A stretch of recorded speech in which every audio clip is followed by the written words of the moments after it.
You're listening to Brainwork Framework, a business and marketing podcast, brought to you by focus-biz.com. Business owners, entrepreneurs, athletes, and individuals alike, we have a special guest with us today. He's the co-owner and president of House Sports. This is about him producing mass endurance community and charity sports events like runs, walks, stair climbs. In essence, it's basically creating a platform for you to have a stage and be able to communicate that message to an audience. You can realize your dreams, your goals, and your full potential, and that the impossible is possible. With us today is Lonnie Somers. Lonnie, thanks so much for joining us today. How are you? Thanks, Chris. I'm doing well. I'm excited to be here. How are you today? I'm doing fantastic. It's a second Monday for us. It is a Tuesday after a holiday, but it's always good to get back into that workflow again. Now, we're interested in asking you about your entrepreneurial journey. Where did you first start, and how did that bring you into what you're doing today?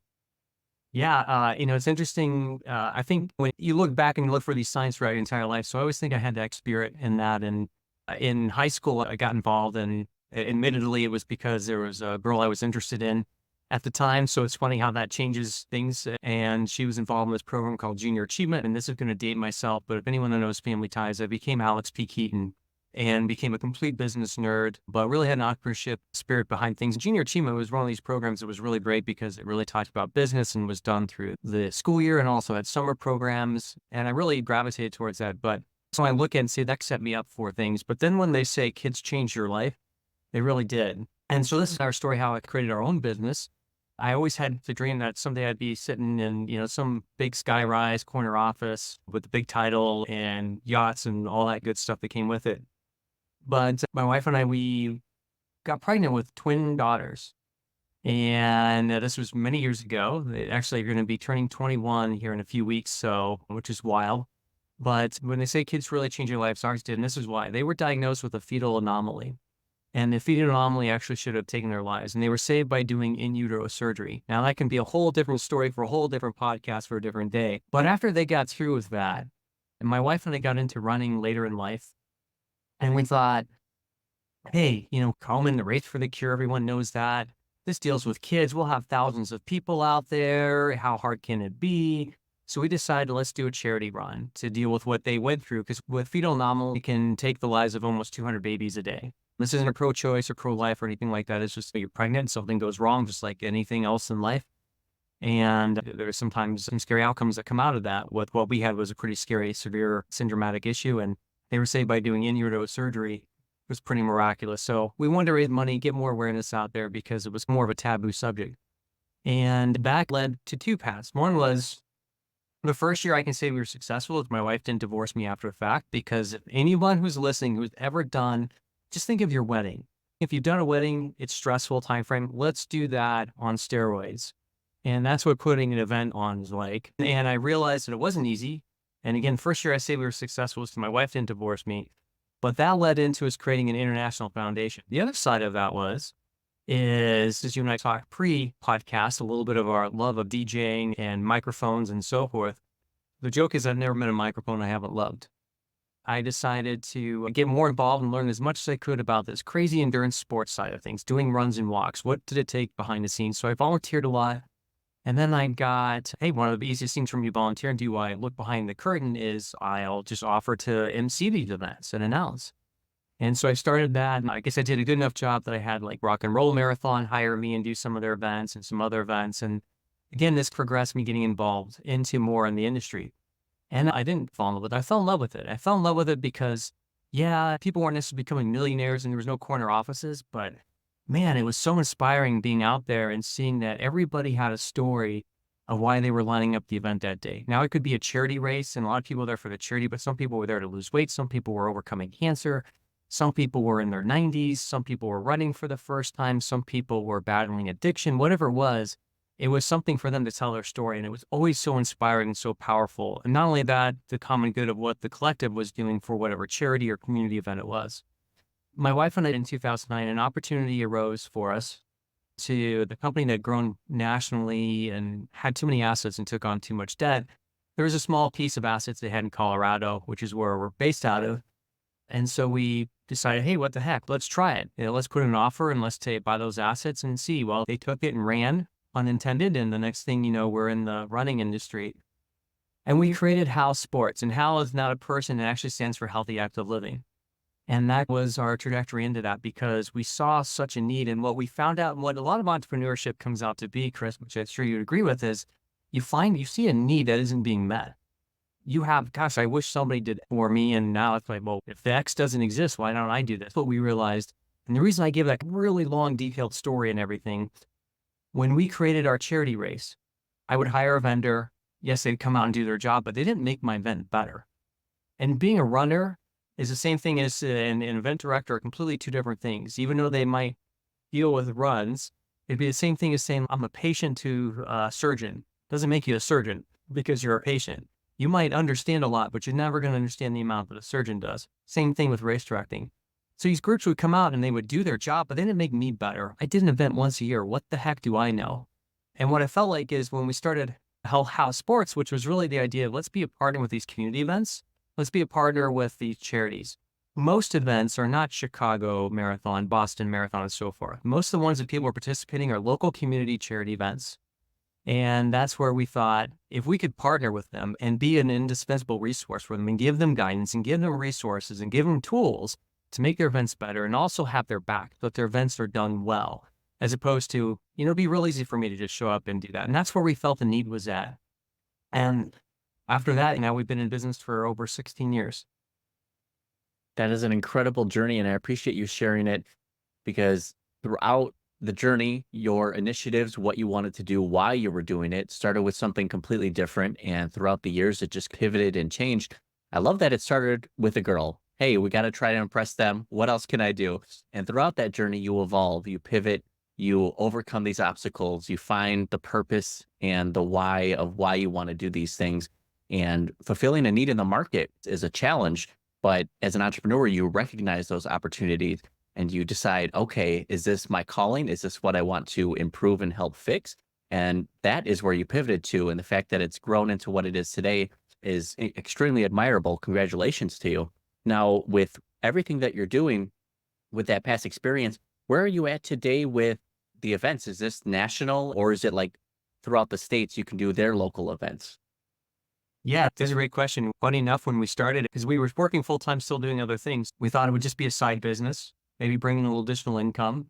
And then it quickly changed. I remember, Chris, we even made like marketing cards to market ourselves. And it was really because of the philosophy that we had that going into this, that we wanted to partner with these community events and really care about them and try to understand who their participants are. How can we help them? How can we make sure they don't make mistakes that a lot of we did as race directors coming in for the first time made, and continuously educate and improve their events. And so we were never going to go out of Colorado, and we were only going to keep it small. And then, before we knew it, we're all across the United States, and we worked with all kinds of events and do a ton of traveling and stuff. But it's been really fun, and it's been exciting. And I think the best two things I think have been said to us by some of our clients is one is that we take the crazy out of producing events, but we're solving an issue. We're trying to make their life less stressful. So whether it's doing this or DJ services or selling that widget, you're trying to make things easier for the end user. Second piece to that is we've become such an indispensable resource for them that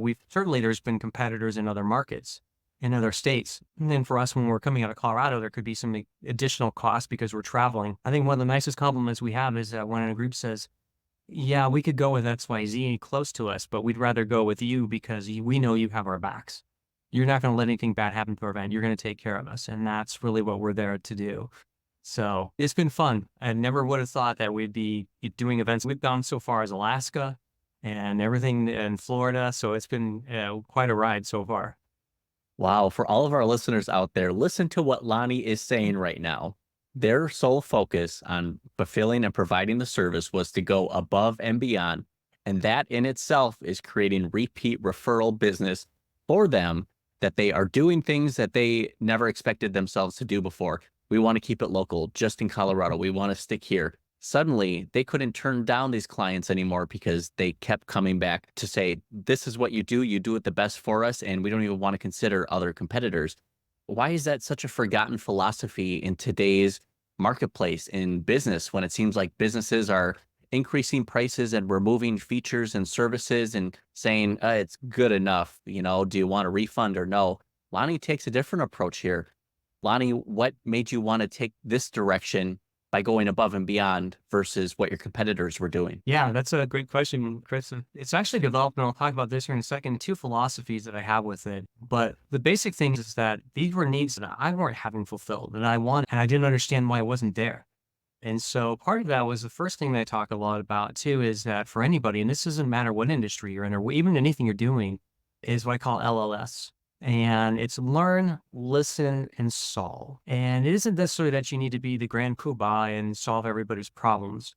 But anytime that you're talking to a customer or a client or potential client, is don't go in guns blazing and like throw down all the solutions at them. They can really care less about what I call the chicken parts of things.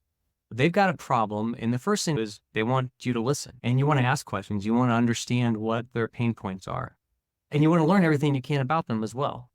So in that process, the questioning that you are doing is really to learn everything you can about them and learn and have them go ahead and vent, even if it's areas that aren't even your area.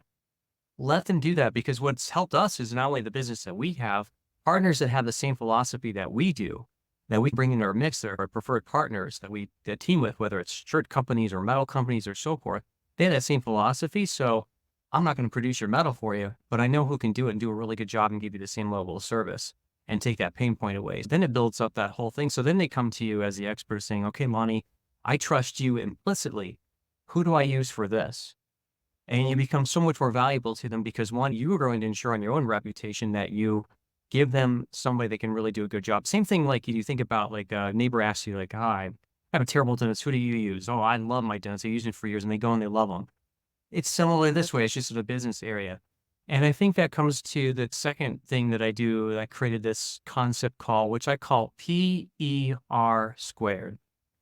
And this is how I think about businesses and stuff. We all have gone into thing where you are just a number, and the person behind the counter could care less about you. They're too busy looking at their social media and stuff. And it's amazing that if you just switch things a little bit around, and I have to preface this to them. My wife and I met working at Disney in a college co-op program. So we understand that Disney Magic doesn't have different employees than anybody else does. They still have people have to pick up trash and take tickets and everything like that. But they just give it a different connotation. Everyone there is a cast member, regardless of your role. And you're there to put on an experience for people. And just that little change in paradigm in your brain thinking changes everything about how they do the most knowledgeable, friendliest people out there, the people sweeping up the trash. Because really, that's what they're really there for. It's secondary to picking up the trash as to be there for the guests. So with PER squared, the first concept is called be personable. And when I was talking about they don't care about you, care about them. Get to know them. We all love the feeling of personally connected to you, and they feel like they have an in with you. That's what we want. I want everybody to feel like that. I want to feel like we are there for them, that they have us as that inside resource. I want them to feel important, that they know somebody. They're the VIP. So it's not necessarily that the customer is always right. I take it a different level of the personableness of it. So that's what the P part is for. The second thing is engagement and being engaging person. So if you got to be personable and you got to be engaging, engage with them. It's okay to have some small talk with them. That's what it creates that friendship with. Understand, again, learn, listen, solve is that engaging piece of it too. And then the last piece that I say is it's R. It's actually two R's, but it's R squared, and you'll see why in a second, is be remarkable to be remarketable. So Chris, you talked about initially, like I got people coming to us, we get referrals, word of mouth. It's amazing, and I don't take for granted. It surprises me sometimes of where we get people contacting us from and stuff. But the remarkable piece of that is, first of all, I do what I say we're going to do. And then I try to over deliver on those things. And I don't do it in a way that is going to nickel and dime a client. So we all have that, I call it, sorry, lawyers out there, but the lawyer mentality of, I thought about you for 15 minutes. I'm going to charge you an hour's worth of my time. It's like, you don't even want to say anything to them because they're going to like, oh my gosh, I spent I had to pay $50 because they removed staples from my paper.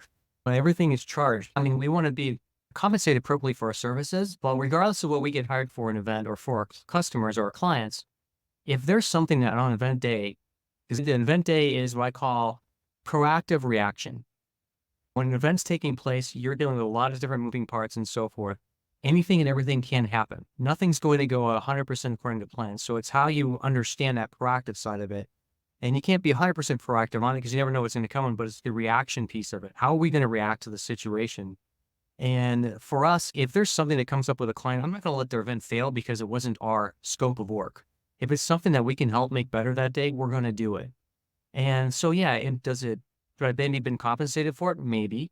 But you know what it's going to turn into? It's going to turn into that they're going to either hire more of our services for the following event, or they're going to get word of mouth out and it's going to generate more revenue for me in the long term. So it's getting rid of the short-term mentality, thinking long-term, and thinking really how you take care. It's no different than if you think of like a family member. If they're sick, you're going to do everything you can take care of them or be there for them. And sometimes it might be a little bit and I don't want to say painful, but it might be a little bit more than what you intended to do, but do it. So that becomes that remarkable piece because we've been in this house. My whole team has been remarkable. And real quickly, Chris, I'll go with a quick anecdote of this.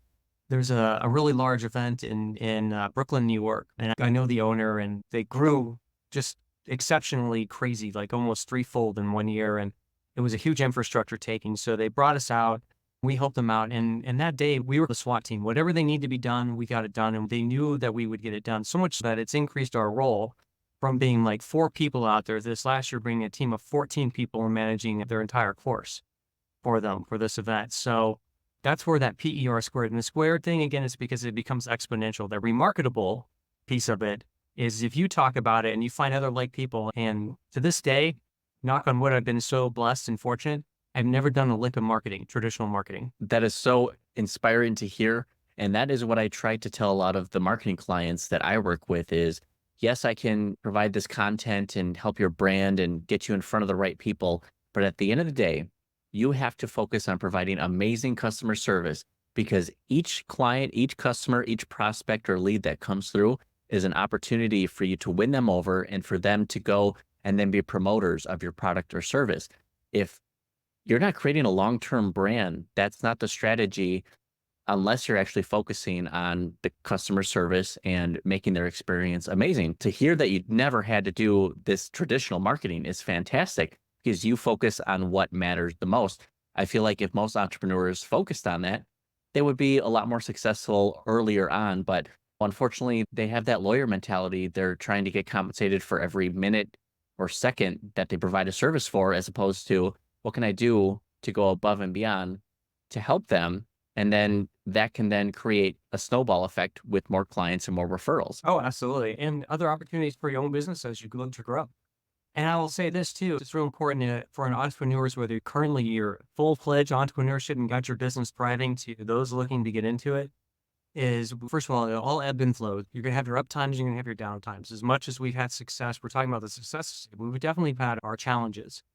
And it doesn't always go right. And sometimes the biggest thing that can come to you is growth. You get growth, and it's really hard when you're an entrepreneur and you go, okay, I don't know if this event's going to be around next year or if this client's going to be around next year, so I better take as much as I can now. Well, then you get into the problem of extending yourself out too much. And it's really hard to do the level of service. And if you are able to do a level of service, you're probably not sleeping. And 100%, my wife and I are guilty of doing that a lot because also part of that personableness is we become very personable with a lot of our clients. It's hard to say no. So learning to say no, going back to where I was going with this, with the growth opportunities we've had where clients are like, gosh, we have this service and it's not really working out well. And it's like, well, we can maybe help out with that. So here's a good example. Photography at events. They have photographers, but it takes a while to get delivered to the participants. Sometimes they make them pay for it. Is that really a thing? Do they want to pay for it? Depends on the event. All these things. And we have these technology partners that we work with that have incredibly spooky AI that they use for photography. So we teamed up with them. We offer it at a really cheap rate. I have some friends of mine that have done photography. I brought them into the House Sports Mod. They have their own business, but I bring them in, and now we offer photography services for events. And we make it simple, but for me, it's real easy. I just schedule it, and I let my lead photographer handle the rest of it. But we're adding that added service because it's basically one-stop shop for them, but I'm able to also charge for that and make a little bit of extra money on it as well. Absolutely. But that's just another opportunity where you saw a need within the market that wasn't being fulfilled or something that could be done better. And I feel like at the end of the day, Lonnie just walks into anywhere and he's like, move over, fine, I'll just do it. I'll take care of it in a very positive way. Not that other people aren't capable, but they're not meeting the need of what people are asking for, or they're not taking it above and beyond. And this now just becomes an upsell opportunity and another way for you to absolutely delight all the clients and customers that you serve and even the participants as well. Imagine how many people each participant knows. Sometimes it's 500 participants, maybe it's 5,000. I don't know how big these events can get, but each one is an opportunity for you to showcase who you are and what you do. And to create repeat referral business from this is so important. With everything that you've learned in your experience through entrepreneurship and business, what is one piece of advice that you think you know today, but you wish you knew earlier on? Well, that's a fantastic question. There's probably a lot of different answers, different things that you learn because it's not always one thing. I would say the interesting thing when we got in our business is there's always the adage of how your schooling or the proper way that you're supposed to do things. And I would say throw that out the window. If writing a full-fledged business plan of 40, 50 pages helps you, great, do it. If it doesn't, it's a painstaking thing, don't. Jot down some notes. It's good to have forward thinking and think about all the aspects of your business. Certainly look at your SWOT analysis, which is strengths, weaknesses, opportunities, and threats. Those type of things are really good practice to do, but I don't think you need to worry about doing a full-fledged plan. My background business is on full disclosure. I'm also a licensed CPA. I did a lot of finance stuff. My degree's in accounting. That's how I get my foot in the door. So I understand the financial stuff, but I would never tell somebody to look at building a 5-year projection plan because it's the same question you get asked is like, where are you going to be in 5 years?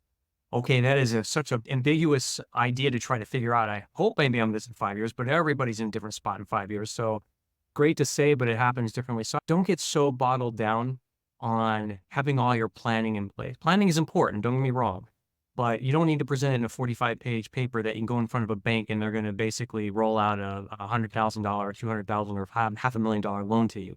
With House Sports, it grew. We had this idea, we tried it out. We had maybe it was bullet point type things that we wanted to do. We did our cost analysis. It wasn't anything pretty to look at on what we needed to make, what we could charge. And that's how things thrive. So I would say don't get worked down in the formulas of how you do things. If it works for you, great, do it. But if it's something that's stressing you out and causing that and keeping you from taking that step and that leap of faith, then don't worry so much into it. Don't worry about conventional wisdom, I guess is the way to think. Conventional wisdom is there for some things, but it isn't necessarily applicable to everybody. And I think that's a big thing that I would say I've learned. And I think what's hurt us in the conventional wisdom, true on that, Chris, is that it's thinking that, again, when I went back to, why would you ever turn down business? And there are some groups I know that never turn down business, but then it also diminishes what they're able to do. And it is hard. And that's something I'm going to admittedly struggle with today still. Here's this new exciting opportunity and you feel like you can help people. It's a little bit, I don't want to say it's like being a doctor that truly cares and wants to help as many people as possible, but you're only one person. You can't be there for everybody. Feels a little bit like that. I don't want to turn people away when I feel like I can help them and we can help them. But you also can spread yourself too thin. And I think this is probably not a one-word answer or a single concept answer, but I think the biggest thing that if I had to go back, truly, Chris, as I talk through this, is balance. When you are an entrepreneur, yes, you're going to be spending a lot of hours. There is no 9 to 5. There's no Monday through Sunday. There's no weekends and stuff. And that's okay because hopefully you love it and you'll figure out the balance, but don't forget to create that balance. At some point, you have to draw a line in the sand. If you work out of your home, everyone loves to work out of their home. It is also the hardest thing because your office is your home 365 days a year. So we're in an office away. You get to step away, come home, and all your stresses are gone. Try to have some separation. Those are things that I wish that I would have instituted because whether you're a business that starts out and things go really well for you at first or they're a struggle, having that separation out is so important because we love our businesses and the lives that we do, but it's not our full life. We have friends and family and things that are much more important than sports and the things that we do. That is some great advice because finding balance within entrepreneurship, that work-life balance, feeling like we need to get more done. Could we do more? I still need to relax. We never really check out from our business journey of what we're doing. Sometimes we'll hop on at 11 o'clock at night or midnight just because if we could get a few more emails done, I'll feel caught up and better for the next day. But finding that balance is going to be really important for you in anything that you do to make sure that you make a running reference. It's a marathon. It's not a sprint. So don't go as fast as you can, as hard as you can. Make sure you pace yourself a bit, find that balance. So that way you can still help and be impactful to other people and not spread yourself too thin. Now, with all the resources that have brought you here to where you are today, is there like a podcast, a book series, an author, a YouTube channel that has been really insightful or impactful to you and your business and the things that you've learned? Great question. There's nothing one specific. I'm a big sponge. I grab all kinds of things from all kinds of areas. I will say that working at Disney, meeting my wife at Disney, I really believe in it. And Disney has done such a remarkable job, whether you love Disney or not. The experiences that they create for people are unparalleled to most, and second really to none on most industries. Have they always been that way? No. Do they fall off at times and things aren't a hit? Yeah, absolutely. And that's just going to relate. That's always going to happen. No one's going to be on a trajectory that's completely linear and an upward slope. It's always going to have those peaks and valleys. But for me, I listen to podcasts that deal with business. I listen to like Business Wars is a fun one. Interestingly, because I learned actually a lot from some of those things of how they did things and didn't do things. Or I think another one is Business Movers I like a lot. They'll understand the philosophies of Steve Jobs and George Lucas and just some of the things. And you hear about all their struggles too, but you also hear about some of the things that they took chances on and stuff. And I'm just a sponge. I gravitate things. I know, Chris, you have an interest in marketing, and I love untraditional marketing. In the event world, I got to go on my soapbox here for a second. And because I did it, you become a race director, you put on the race director hat, you forget the participant experience. And you think, oh, I want to look cool, so I'm going to get that shirt and I'm going to put every logo of every single business. I don't care if it's a library and they give me a library card, or if it's a health company and they give me $5,000. Their logo is going on my shirt because I want my shirt to look like, wow, look at the back of that shirt. This guy's got 50 sponsors. They must be a big thing. That's the race director mentality. The participant mentality is, why in the hell do I want to wear NASCAR? I don't want to look like a walking billboard. But we forget that. I bring that point specifically because of going as full circle is keep the eyes of the participant and the customer and what they're needing and stuff in focus. But yeah, truly it's been an amazing journey throughout the whole process of that. Here's one of those opportunities where Lonnie's mind goes, 8,000 different directions and I get myself back on track. But the marketing aspect, I love untraditional marketing because that's a traditional marketing thing. That's what everyone did. I love untraditional things. In an event, well, we've done some things like I had Jimmy John's was a sponsor. And so of a Super Bowl run that we had, well, we all know in football, the 40-yard speed test is very important to football. You and I never go run a 40-yard dash anywhere, but we always in the back of our mind wonder how fast we are comparatively. So we set up this thing of the finish line of a 5K for the Super Bowl. The last 40 yards would be a sprint zone. You didn't have to sprint, but you could, and we did 40 yards. And Jimmy John's slogan, tagline is freaky fast. So this was perfect. So it was Jimmy John's freaky fast 40-yard dash. And we had a separate competition and we had separate results thing and this whole thing, which they loved. So I didn't put them on the back of a shirt. I did this whole cool engagement within the brand itself. Yesterday, we just did the Memorial Day Boulder 10K, which is one of the largest 10Ks in the country. They had the last mile. If you ran the last mile faster than you ran any of the previous miles, you got a shaving cream company gave you a bottle of shaving cream. And, who cares about shaving cream really? But it was just the fact that they were doing something like that was huge attention. So untraditional marketing, a book is John Spolentra, is Marketing Outrageously. That's what it's called. I love that. John was one of these guys that was working for minor league teams, but had a brilliant marketing mind. And so he actually ended up in the majors with different NBA and in MLB and teams like that. But these were markets where nobody was coming to the games. So he's like, I want people to get there. So he has this thing where he sent out rubber chickens to invites to people in the mail, and they got a rubber chicken. So you think of your normal mail that you get, you throw it away. Everyone paid attention to this rubber chicken, what it was about, and it was to get some of their season ticket holders back. But one of the things that he was famous for doing, amongst other things, is he thought, all right, this is an entertainment thing. Our team sucks. We have no good players anyone cares about. But you know what? Halftime is a great time to have some entertainment. So he came up with this idea to have sumo wrestlers playing basketball. Of course, from the team, it's like, this is a serious sport. No, it's an entertainment thing. And I just filled the stands. And he filled the stands. And all of a sudden, it became the hottest thing, even though the team sucked. Was to get these things. Just from giving people this, it's your entertainment. You've got this opportunity to create something outrageous. And I love his philosophies. I listen to any type of marketing podcast or those type of things, or just ideas in general that are outside the box, that are trendsetters, that do things that are not traditional at all. So that was a really long answer to all the podcast things, but I absorb things like a sponge. I don't get the opportunity to sit down and read as much as I'd like, but podcasts are amazing. Thank God for podcasts, because when I'm working out daily or I'm in the car, I can just throw on a podcast and it spurs ideas. And I think the big thing that I would tell people, which I'm bad about, I try to do better about it. If there's an idea that pops up, write down a note, even if it's a quick shorthand note. Those are invaluable to you when you look at that later, because hopefully you'll be able to take those and incorporate in what you're doing. I can't even tell you how many good ideas have probably been forgotten because we simply just didn't write it down, or we think of it again a year later and wow, how impactful that could have been if we only remembered that a little bit sooner. But it's so important for us to be lifelong learners, to be sponges, try to obtain and soak in this knowledge as much as we can and look to other business owners and entrepreneurs who have gone through it in different industries, different services, different products, just to learn what they did. And it's important to be a bit outrageous, be a bit off kilter. Don't be perfectly straight. If you're looking to stand out, you need to separate yourself from the rest of the crowd and do something a bit different, even if it's unconventional. That's so important. Lonnie, you're obviously experienced and you have a lot of knowledge to share. For those who are interested in connecting with you and learning more about you, where can they find you online? Absolutely. I'm in a lot of different places. So I'm definitely on LinkedIn. If you just Lonnie Somers, LONNIESOM, just one M, ERS. You can find me there. You can go to halsports.net. You can find me there. I also still do announcing and live hosting, and I do some voiceover work. So it's lonniesummers.com.